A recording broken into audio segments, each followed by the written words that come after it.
بسم اللہ الرحمن الرحیم۔ السلام علیکم۔ حدیث نبی کریم صلی اللہ علیہ وسلم۔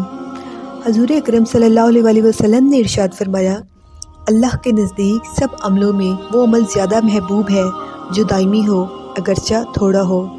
ایک اور حدیث میں حضور اکرم صلی اللہ علیہ وسلم نے ارشاد فرمایا، کبیرہ گناہ اللہ کے ساتھ کسی کو شریک ٹھہرانا، والدین کی نافرمانی کرنا، کسی بے گناہ کو قتل کرنا اور جھوٹی شہادت دینا۔ ایک اور حدیث ہے، حضور اکرم صلی اللہ علیہ وسلم نے ارشاد فرمایا، آپس میں قطع تعلق نہ کرو، ایک دوسرے سے بے رحمی نہ کرو اور آپس میں بغض نہ رکھو اور حسد نہ رکھو، اور اے اللہ کے بندو سب بھائی بھائی رہو۔ ایک اور حدیث میں حضور اکرم صلی اللہ علیہ وسلم نے ارشاد فرمایا، مسلمان تو وہی ہے جس کے زبان اور ہاتھ سے مسلمان محفوظ رہیں۔ مسلمان کے مسلمان پر 5 حقوق ہیں۔ نمبر 1، سلام کا جواب دینا۔ نمبر 2، مریض کی بیمار پرسی کرنا۔ نمبر 3، جنازے کے ساتھ جانا۔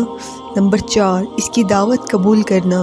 نمبر 5، اور چھینک کا جواب یرحمک اللہ کہنا۔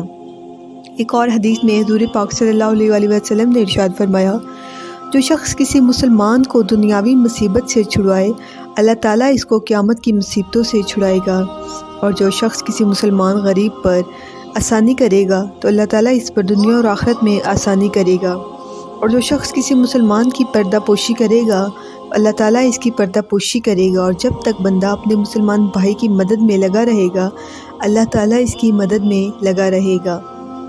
اگر آپ کو میری ویڈیو اچھی لگی ہے تو پلیز میرے چینل کو سبسکرائب کیجیے اور میری ویڈیو کو لائک کیجیے۔ جزاک اللہ۔